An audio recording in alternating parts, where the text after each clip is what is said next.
At this point, I'd like to introduce our Dean, Keith Montgomery, who wasn't able to join us yesterday, but just has a few opening remarks. Keith.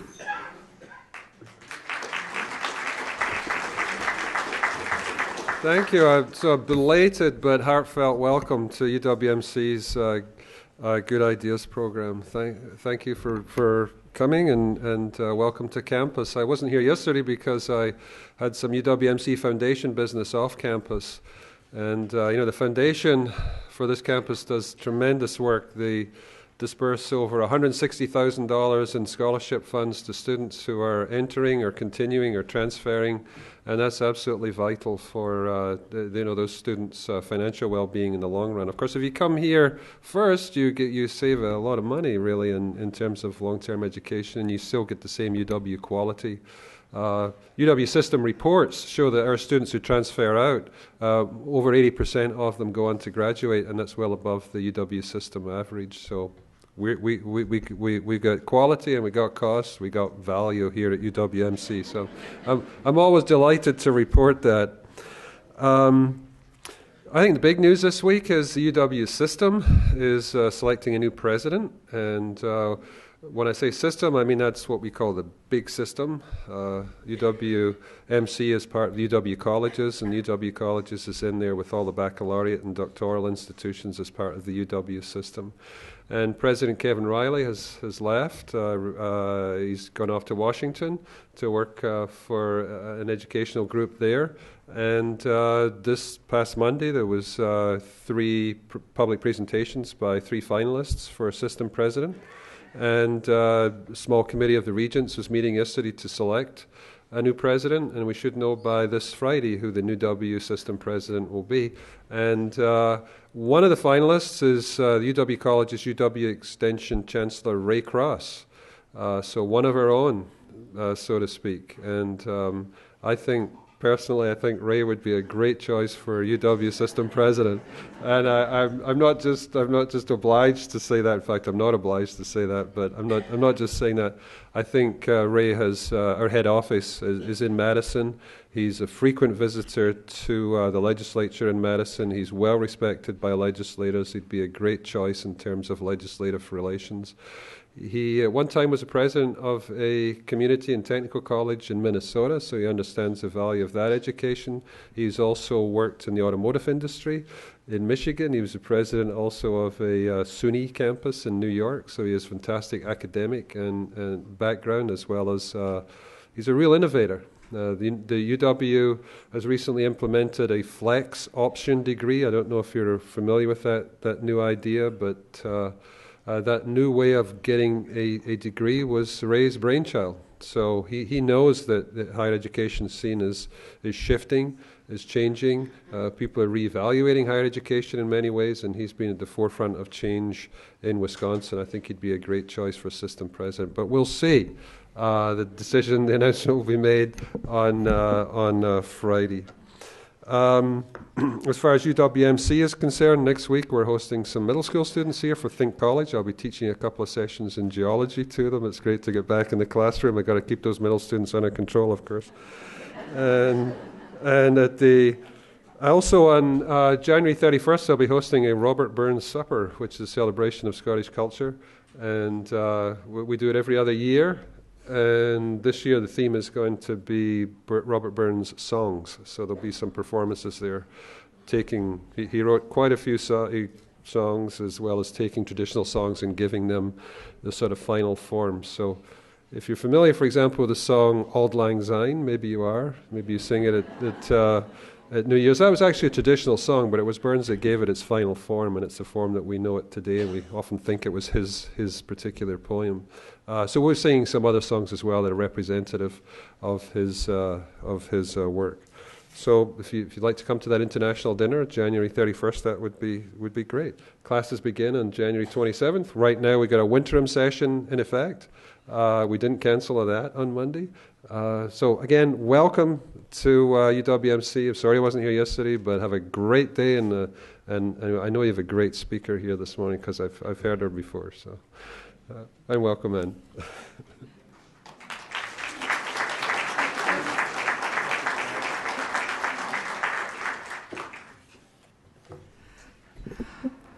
We've got a few more people that need some seats in there, so while they're, if you'll let them climb over and get in while I introduce, and there's 2 seats right down front as well. And, so we do want everybody to get a seat. Oh, and we have a purse. Okay, right there. Thank you. Our speaker today is from Wausau, via Washington, D.C. these days. Ann Speckhard's father taught here at UWMC. Some of you might have known Phil Gillette.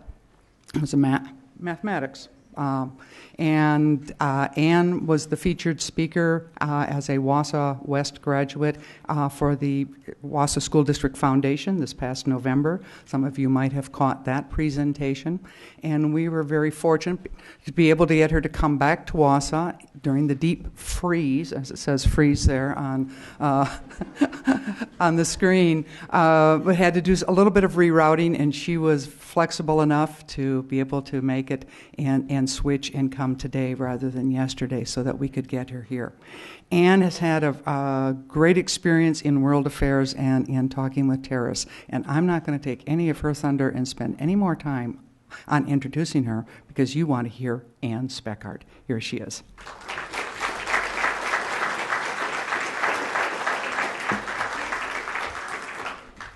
Thank you.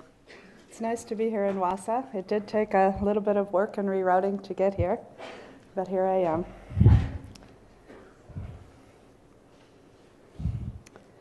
So I'm going to start from the introduction of my book. This is Talking to Terrorists. And if you don't know, my husband Daniel is also from Wausau, and he is a U.S. ambassador. Excuse me, Mr. Ambassador, but do you know where your wife is?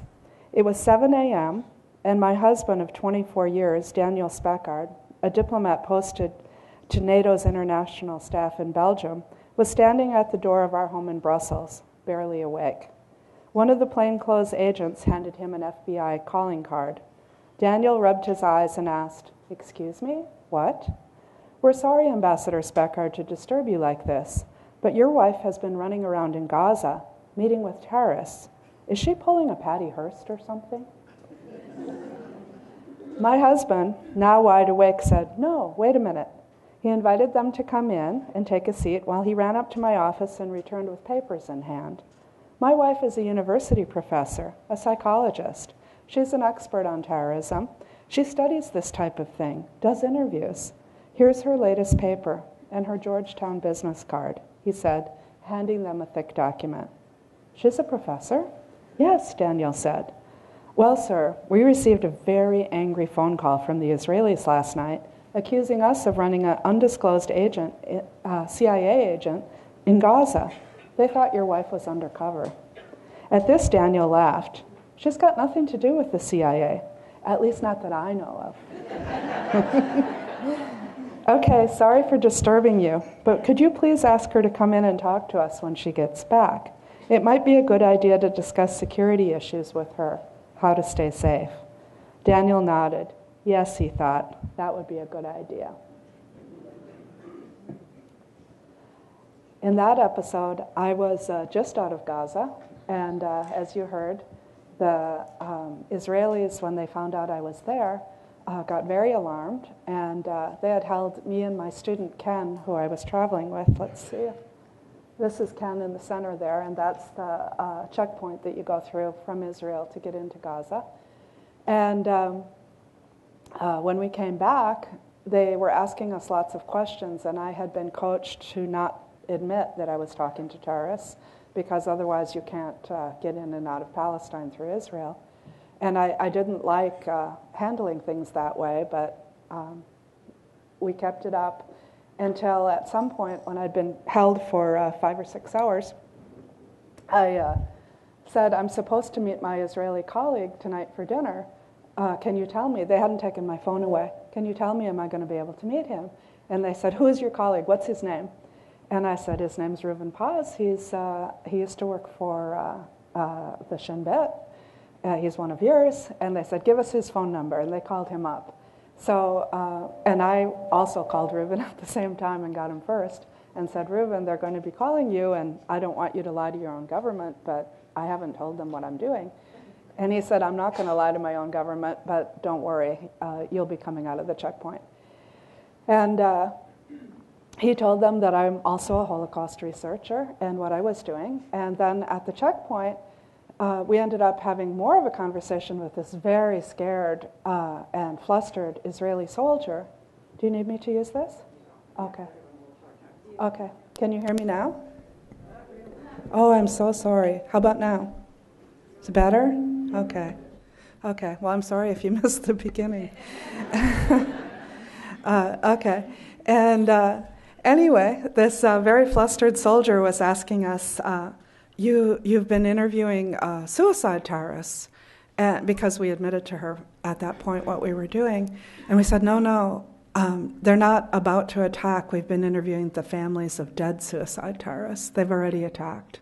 And we went to visit their homes and ask, how did they get on the terrorist trajectory? What turned them into a terrorist? What kind of things happened to make, we hope, an ordinary person into a terrorist? And I'll show you in a while, but maybe you can see from here.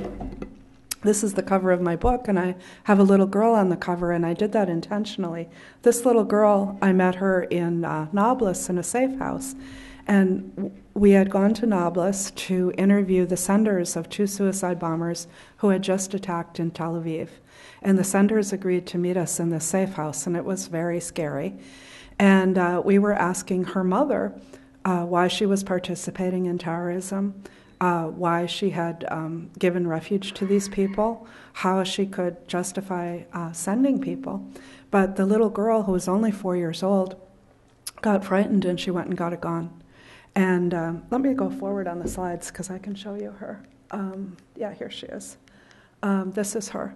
And she went and got a gun, and at first we didn't know if it was a toy or a real gun, but that was her instinct, that I have to protect my family, this is a violent environment, I need a gun. And she pointed it at me, and I ascertained whether it was a real or a toy, and it was a toy, thank God.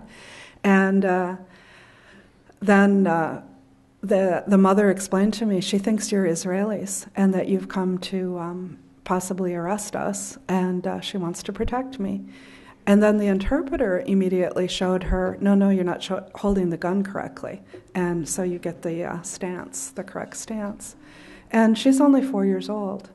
So one of the things is I went through places like the West Bank and Gaza and many other places, Iraq, Lebanon, Jordan, through Western Europe, Belgium, UK, France, Morocco, talking to would-be and family members of terrorists. I talked to over 400 people that were either terrorists, terrorist leaders, would-be suicide bombers, family members of actual bombers, supporters of bombers, all different facets of terrorism.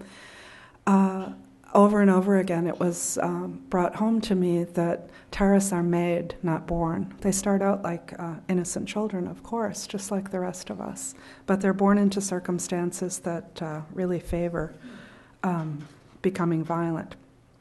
So shortly before this phone call that my husband got and being stopped at first the checkpoint for 6 hours, I did have my dinner with Reuven. And then we went to the airport and we weren't allowed to fly. We ended up flying a day late. And I had many adventures at the airport with the Israelis. They have a love-hate relationship with me because they do understand that I'm a supporter of Israel and love Israel. But they don't like people going into the West Bank and Gaza. And they said, look, you go into Lebanon and talk to Hezbollah. You go between Gaza and West Bank, talk to Hamas, Palestinian Islamic Jihad, PFLP. You're in Brussels talking to Hamas. How do we know that you won't feel sympathetic at some point and carry a message or carry money or inadvertently carry anything? So they go through all of my stuff. And I had a bit of an adventure that time at the airport. But I had just been in Jenin and talking to Zachariah Zubeidi. Let's see, I can't remember what pictures I have here. And of course, my research question was, what puts an individual on the terrorist trajectory, and what could possibly take him back off of it? And Zachariah Zubeidi, I think I've got, no, let's see. No, he's not on here. Sorry, I can't remember what's on these pictures. But this is Ahmed Sadat. He's another terrorist leader from the PFLP. And with all of them, I was asking, why are you sending terrorists, and why are you equipping suicide bombers, and what is the mentality of these people? And with Zubeidi, Zachariah here looks pretty nice. He's in prison. Ahmed Sadat looks pretty nice. He's sitting in prison in Jericho. He's got this nice easy chair inside the prison. But when I went to visit Zubeidi, it wasn't quite like that. He was a fugitive. Israel had him on a targeted list. And we had just finished an interview with a family of a suicide bomber. And afterwards I asked, can I meet Zubeidi? Because we were in Jenin. And they decided, I think they'd watched me all day long, and decided, she's okay. Yes, we'll agree. And they brought me into a room, and he came in with all his cadres. He had the big automatic rifle, and all of his colleagues had them as well. And we sat down. And they positioned themselves throughout the room and by the windows, and they were constantly looking out the window for the Israelis, basically, because Zubeidi was on a targeted list and could receive the missile at any moment. And as we started the interview, I switched off my phone because I know enough about security that I know that it can be a listening device. And he said, "What are you doing?" And I said, "I'm turning off my phone because I don't want the Mossad to get the interview through my phone. If they want to interview you, they have to find you themselves." And he kind of looked at me like, "Oh, that's stupid." And he took his phone and threw it on the coffee table that was sitting between us. And I have many friends in Israel. I lecture often to their security apparatus. And I had heard other lecturers, generals in the IDF, tell that they were very proud of their targeted assassination program, that they could pretty much target within 14 centimeters and hit the person. And I remember looking and thinking, that coffee table, that's about, I'm sort of in range. But I pretty much had made my decision. I'm here, now I'm going to learn, I'm going to take advantage of that. I've put myself in this danger. And I started asking him questions, and his phone rang. And he picked up his phone and he said, "Hello? Hello? Hello?" And both of us were like, because that's how they figure out where you are. They get a voice recognition, and then they triangulate from your cell phone on where you are, and shortly after you get the missile. So he threw his phone down on the table, and then he looked at me. And up to that point, I'd been really faltering in the interview. I couldn't get an attachment with him, and I really felt strong disrespect. And suddenly, I saw him look at me like, "You didn't move your chair away. You didn't get scared." And I was terrified. But I just decided, if the missile's coming, it's coming. There's nothing I can do.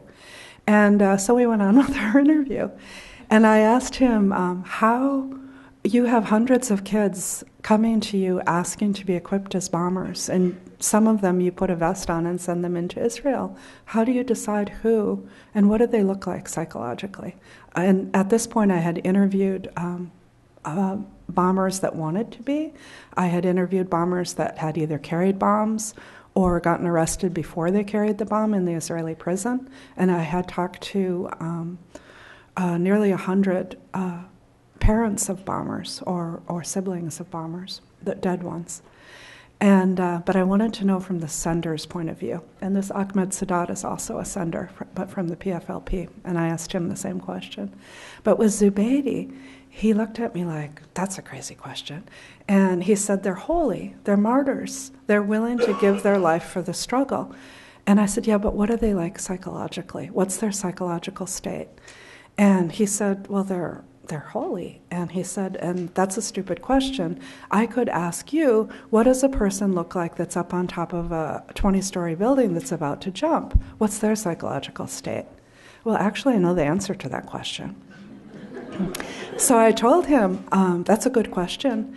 And there's people in the States that have studied actual suicides, and they do what's called a psychological autopsy after the suicide. And that's what we did the same with all of these hundreds of suicide bombers that we interviewed their families.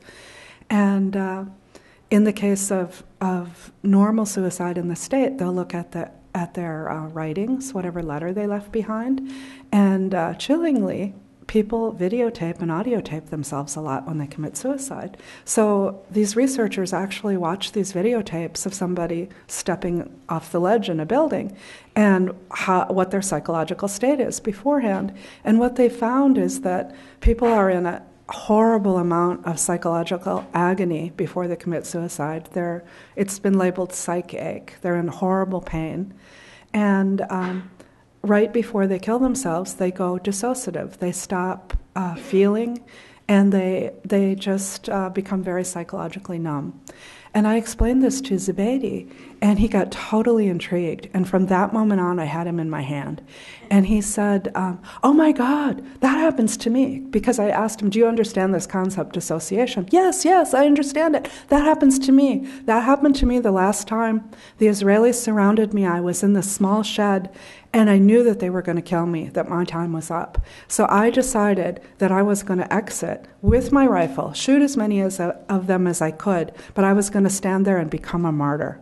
And I had the martyr's mentality. But then, at the last minute, when I opened the door, something switched in me, and I switched back to being a fighter. And I ran out of there, and I did shoot, but I ran and ran. And they shot me in the leg, but I got away. And he said, I know exactly what you're talking about. And he said, the people that come to me are all dissociative. And they want a bomber's vest. And we had, at this point, talked a bit about post-traumatic stress disorder. And he said they all are highly traumatized by all the things that are going on in their lives. And their response has and they're in a lot of pain. And their response has been to become dissociative and to not feel anymore at all. And they come begging him for a vest, and when he says, no, I'm not going to send you, they say to him things like, well, then I'll go to my kitchen knife, and I'll carry a knife to the checkpoint, and I'll kill one Israeli, but I'm going to do this. And he said, for us, as fighters, we feel this from time to time. He said, now I feel it every night. I'm a fugitive under hunt. They're trying to kill me. And he said, right now I'm with you, but at night, I'm not there. And he said, how I get myself back is I go around town shooting my gun and making people wake up, or I shoot dogs. You know, Muslims don't particularly like dogs. And it was really interesting because his cadres were like, that's you that does that? And he's like, yeah, that's me. That's me trying to get myself back. And he said, but fighters keep themselves present through their anger and through continuing to fight. But the ones that are going to go be bombers pretty much have given up, and they're just numb. So I was already thinking that that was the case, but it was really interesting to hear someone that had hundreds of people that were coming to him, and he had equipped, I think it was 25 bombers at that point. And he went on to tell me, I said, well, you have young women and young men coming to you. What has made you decide not to equip the women? Because he didn't send any women. And it was just starting in Israel at that point. We had Wafa Idris, and we had about 14 women that had gone as suicide bombers. And he said, there's plenty of men, so I don't send the women. And I said, is there a difference between the two? And he said, yes, there's many, many more women that come begging for a bomb, which really surprised me. And I said, why is that? And again, he said, he wasn't very psychological. He said, I don't know. And I said, well, think about it. Why? And he said, well, I guess they can't be fighters. They can't come and ask me for a gun because I'm not going to give it to them. So they're never going to be a fighter. This is their only way to fight back. And so that was interesting also. I went from there to, I can't remember the sequence right this second, but I also went in the Israeli prison. One of my colleagues took me in with him and had the privilege of talking to people that had been equipped as bombers. So we went into the prison near Tel Aviv and met Erin Ahmed. And Erin had actually worn a bomb. She'd worn the bomb. She'd been in a event where there were 2 bombers that were sent near Tel Aviv to bomb. One was a young boy and one was her. She was a college student.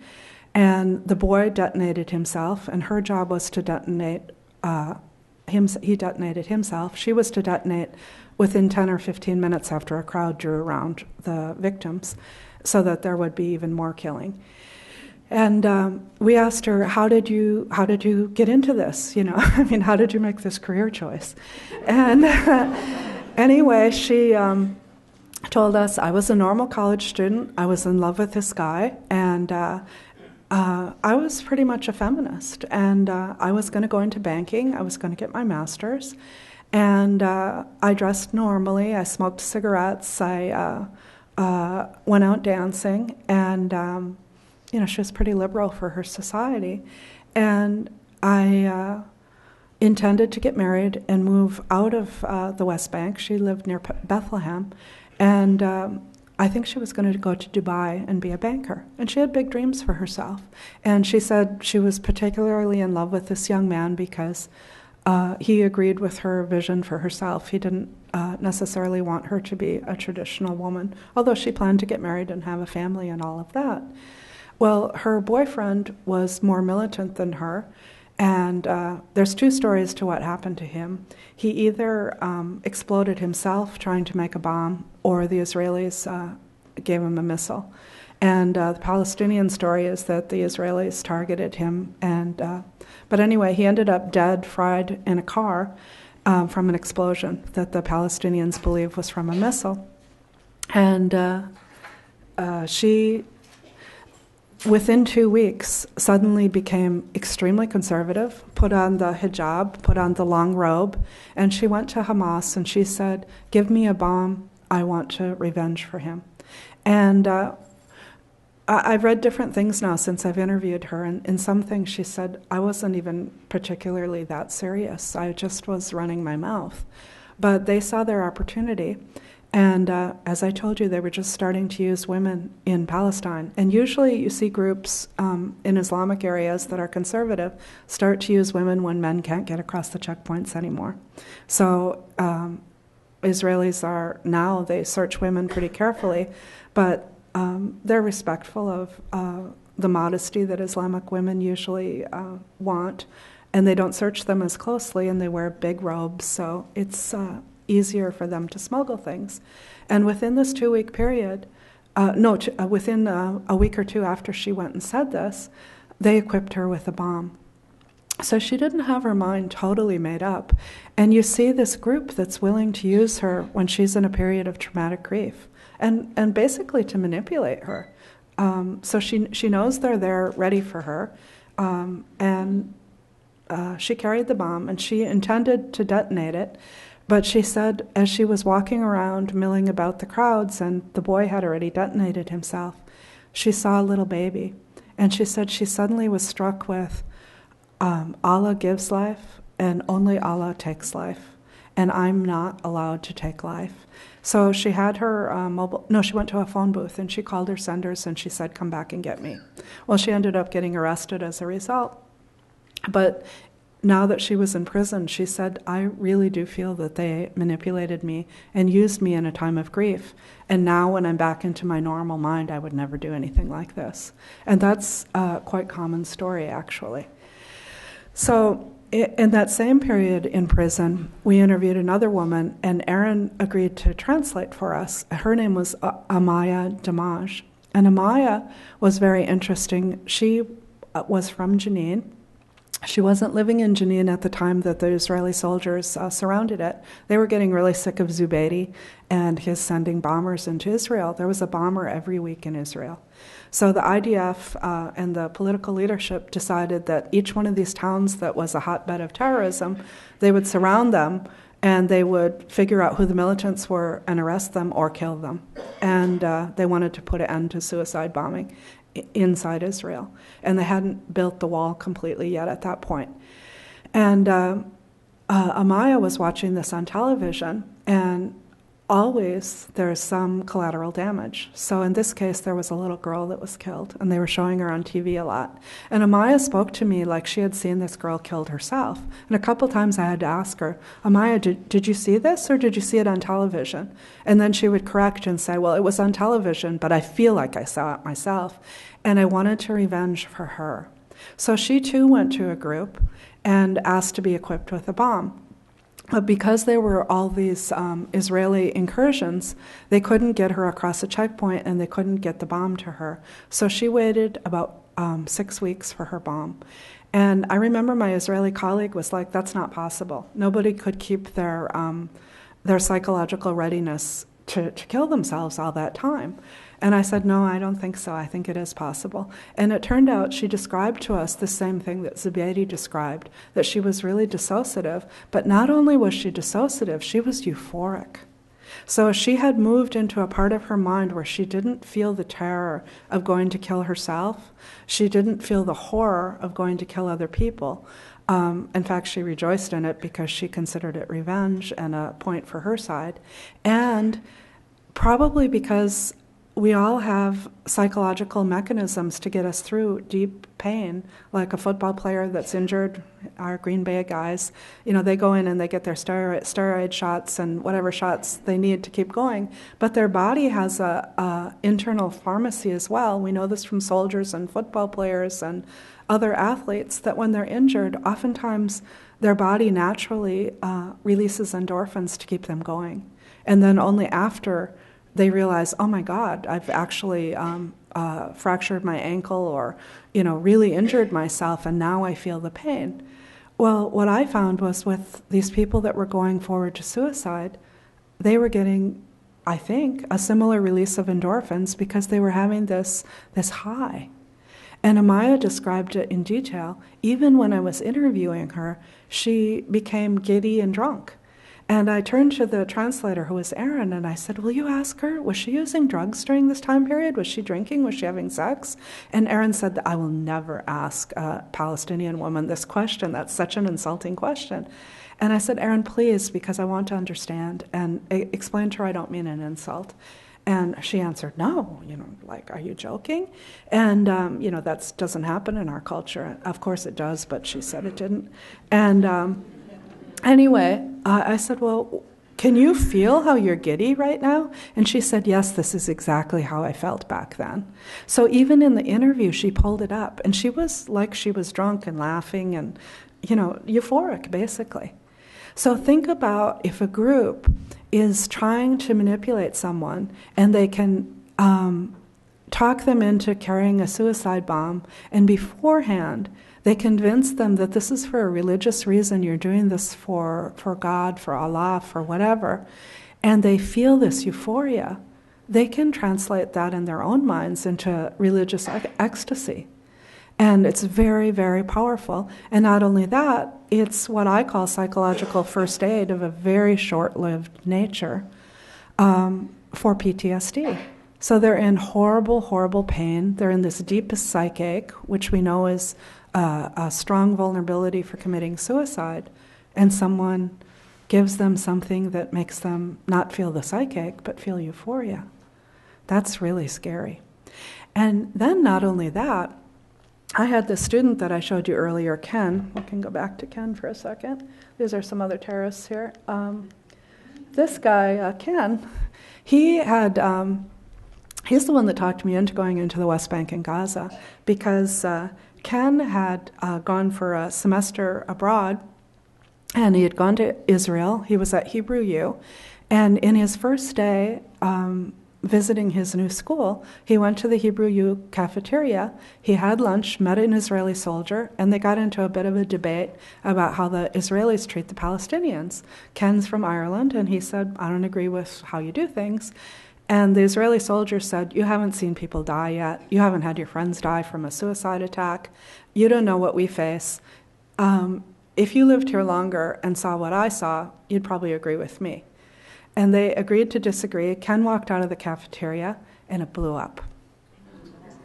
And Ken was so traumatized. So Ken was in my psychology class, and he would ask over and over again, why aren't you studying the Palestinians? He knew I was studying the Chechens, who are a whole other case, but similar. And I had, there's 15 Chechen suicide bombers at this point, maybe a few more, because they've been active lately with the Olympics. And we had done psychological autopsies on half of them. And he kept saying, why aren't you studying the Palestinians? He wanted to go in and study the Palestinians, and he eventually talked me into it. But we did what we called a thought experiment in Brussels. I was teaching in Brussels at the time. And we asked normal students to come in and pretend that they were a suicide bomber, pretend that they'd been arrested, and that we were interviewing them in prison.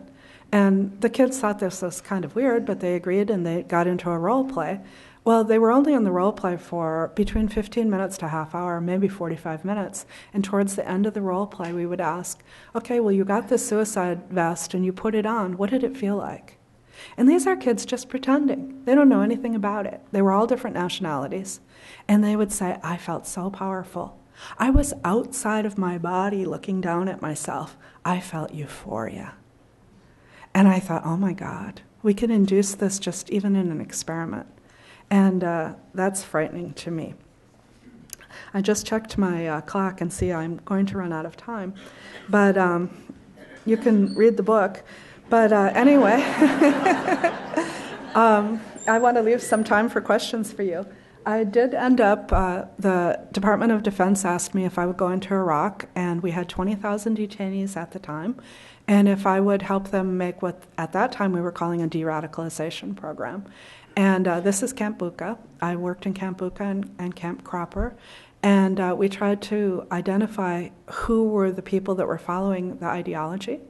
And we tried to figure out, could we de-radicalize them? So we got imams, and we got psychologists, and we met with these people on a daily basis, or our plan was, to try to address the traumas that they had undergone, and to try to convince them that the ideology that they were following was not actually Islamic. And I'm sorry to say it wasn't carried out as I planned it, but I thought our plan was pretty good. And I do believe that we can try to talk terrorists out of terrorism, because if we address some of these very things, the things that they're giving psychological first aid for, if we address them in other ways, we can get them off the terrorist trajectory. But just to sum up what I learned, I went through conflict zones, and I learned that there's a recipe for terrorism. It's got 4 ingredients to make a lethal blast. There's a group, and let's see. There's leaders like this guy. These are the Chechens. This is Basayev and Hatab. They've both been assassinated by the Russians at this point. Hatab got a poisoned letter, and Basayev, I think, got bullets or a bomb. I'm not sure. They sent him poisoned socks, but he was too smart. He hung them up, and some chickens were killed, and then he figured out not to wear those socks. But interestingly, he said since the Russians were willing to use poison against him, he was willing to engage with weapons of mass destruction. And his group is still active, and his group is the group that we will see if the Olympics are attacked, or if transport to the Olympics are attacked. But anyway, in this lethal cocktail, the 4 ingredients are a group that has a political motivation. So in this case, the Chechens want independence. They want to claim the Caucasus as a Muslim territory. They believe that Sochi was Muslim originally, and they want it back, and they don't want the Olympics there. Ahmed Sadat is part of a group. He wants Palestine free. He doesn't want it under occupation anymore. He wants his own state, his own land. He's not sure how he feels about Israel existing. He wants it to be one land, and eventually the Palestinians take over, I would say. But these groups all have a political goal. Then they have an ideology. They have something that they use to convince their adherents that attacking civilians is okay.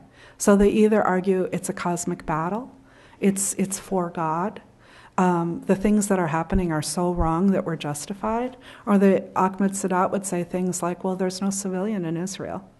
And I would say, are you saying women and children aren't civilians? And he'd say, well, the children grow up to be in the army. Everyone's in the army. The women are in the army. They're in the reserves. Every single adult is is in the military, which is not actually true, but that was his argument. So there's a group, there's an ideology that justifies terrorism. Then there's some level of social support. In the West Bank and Gaza, it's close to 90%.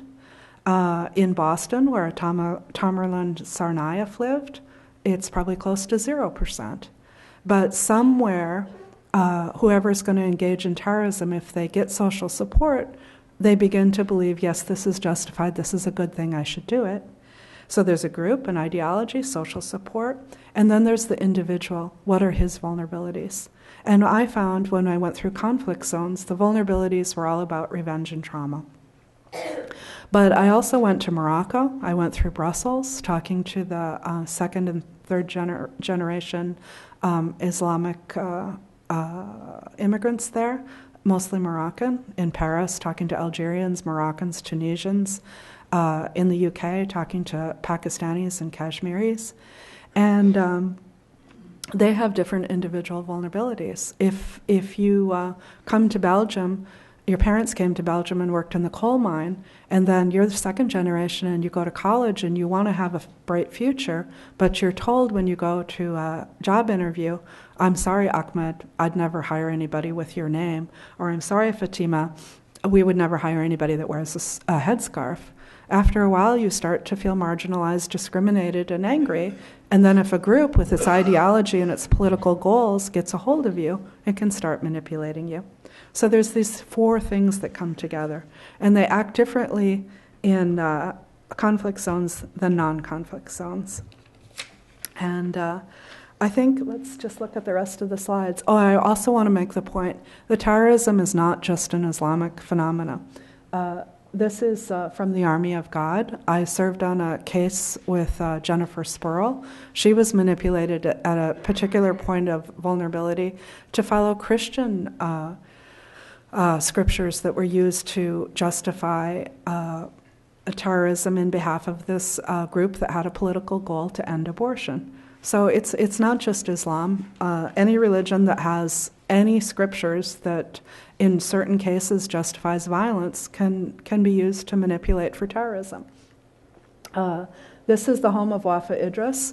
You see how little kids can be brought into it so early. This is her niece and nephew standing in front of this poster that every single day they see glorifying the first female suicide bomber, their aunt. And these are little kids in Ramallah looking at similar type posters. So you can see the level of social support that's in the West Bank. They're just inundated with songs about martyrs, posters, movies. Anytime anyone goes to martyr themselves, they're immediately made into a hero. These little kids just about broke my heart in Ramallah. I was walking along the street, and they suddenly came out of the darkness with their little AK-47s, they're just wood, that they put black masking tape around or electrical tape to make them look like real guns. And they started asking for documents. And even though they were speaking in Arabic, you got it. It was a checkpoint. And we know that kids all over the world, if they see things that are frightening to them, they replay it. It's called traumatic play. And here these kids were replaying the same thing. And I asked them to pose. That's their happy faces, but they weren't looking happy when they were asking for our documents. And I always use this slide as a picture of social support. If your granny is carrying a grenade launcher, you know, she's probably telling you in our society engaging in this type of behavior is socially supported, because whatever grandma says is okay, probably you'll agree is okay, right? And I told you about that. And, you know, here you see a little kid. It's always the collateral damage that gets people just crazy and willing to take part in terrorism in conflict zones. And I didn't get a chance to tell you, but it's in the book. There's a whole soccer team that joined one by one. And it's similar to here. This is Fadi, who was in the Hebron soccer team. They all went and suicided. And we know this in high schools, that if you get one suicide here, right away you have to rush in with the social workers and the psychologists, because kids have a contagion effect. Adults too. We know that if you have a suicide in a family, you have a 25% increased risk of someone in that family suiciding. I don't know what it is in a school, but it does happen this way. This is Erin Ahmed, who I told you about earlier. That was what she did. This is Zachariah Zubeidi. That's probably the gun he had on his lap while he was talking to me. This is in the UK, and I didn't get to tell you a chance about that. And this is my contact details. If you want to know anything more, feel free to contact me. And we've got a few minutes for questions, and I thank you for your attention. Let's give Ann a round of applause.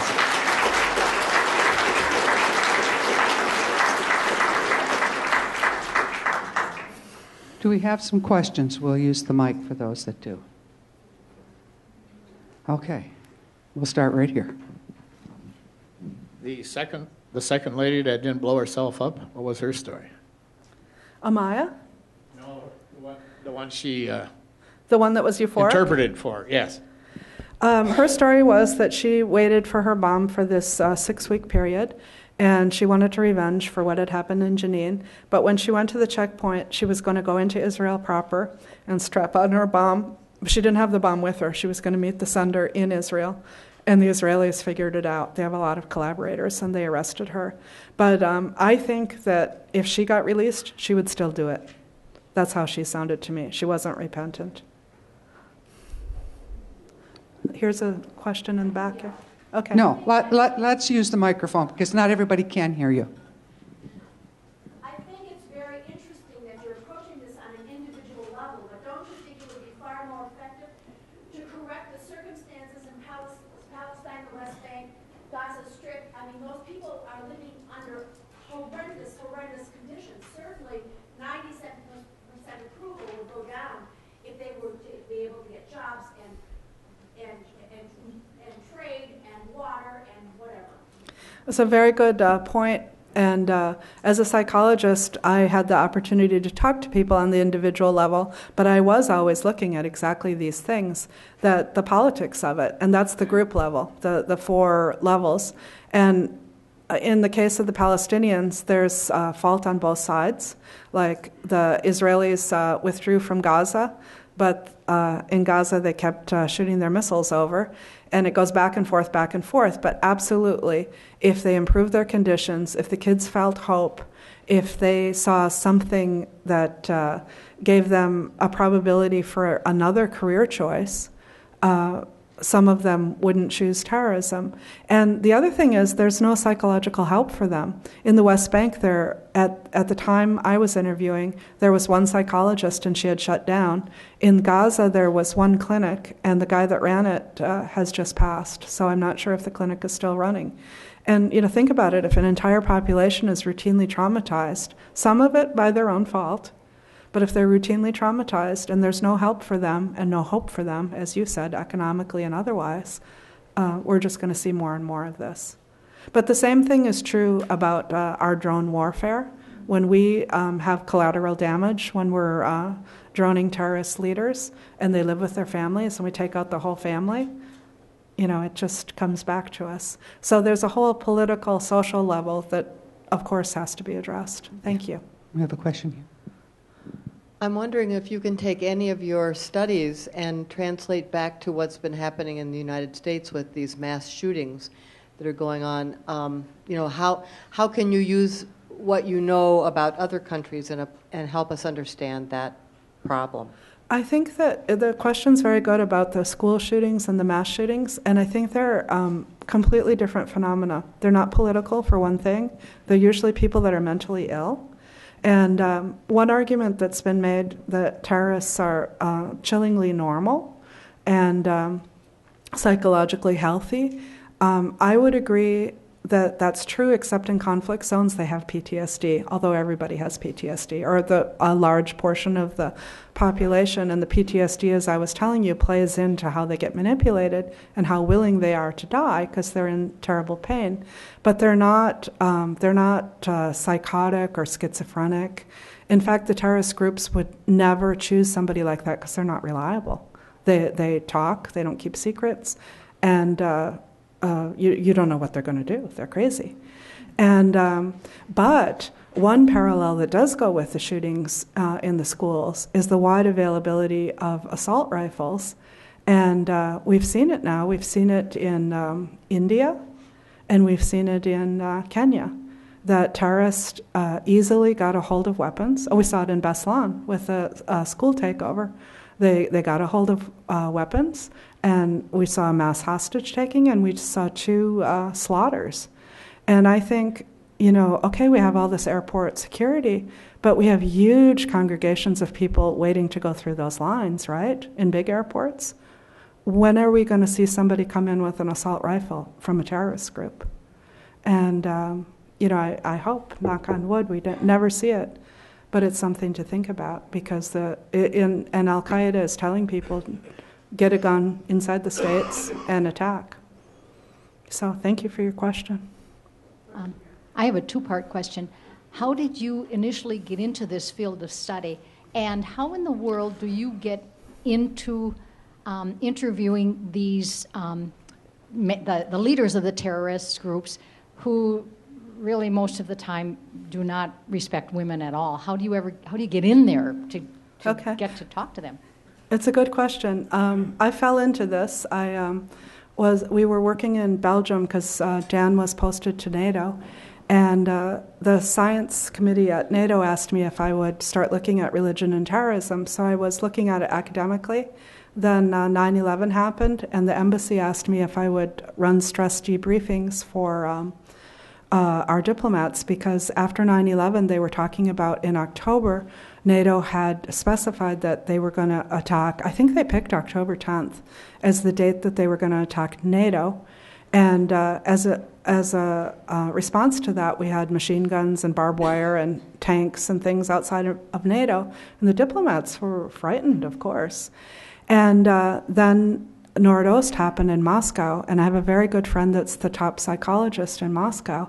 And I asked her, what are you doing for your hostages? There were 800 hostages, and 300 of them were killed by the Russian gas. They were sitting in a theater like this, taken by the Chechens.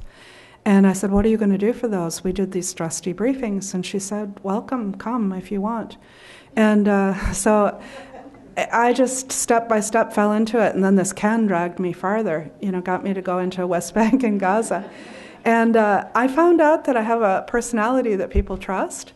And I think it's because I'm sincere. I wasn't working for the CIA or the police, and I sincerely said that. And I was a university professor. I didn't advertise that I was American. I didn't lie and say I wasn't, but I was coming from Belgium, and I had an appointment at a university there. So I said, I'm from Belgium, and I'm from this university, or I'm coming from Belgium. And I think being a woman helped me. There were drawbacks, but women can talk to other women. And I always had a guide with me that was a young man, sometimes my students. And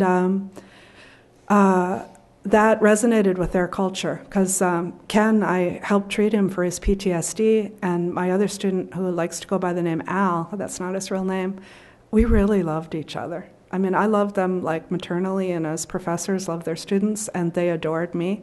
And everybody felt that. So that went with their cultural stereotypes of they really respect their mothers. So they were like, oh, this is a good mother.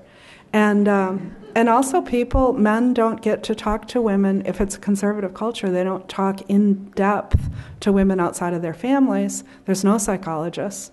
So once I won the trust, and I won it in a snowball kind of way, I would get an interview just about what it's like to live in Belgium as a Moroccan, or what it's like to be in Palestine, and then that would lead to the next one, to the next one, to the next one, and I'd get closer and closer to extreme danger.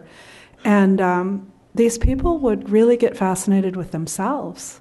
They would, like Zabedi saying, oh, that happened to me, I know what that is, and that happens to me with the stealth. And then we got all into his PTSD, and when we stood up, the cadres came to me and said, we have never seen an interview of Zachariah like that before, thank you.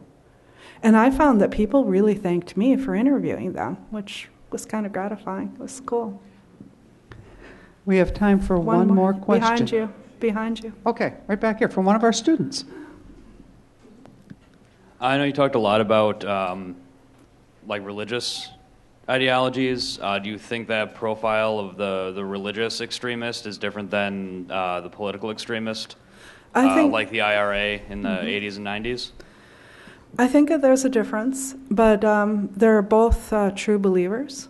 So they begin to believe in the ideology of their cause, and that their cause is right, and that it justifies extreme means.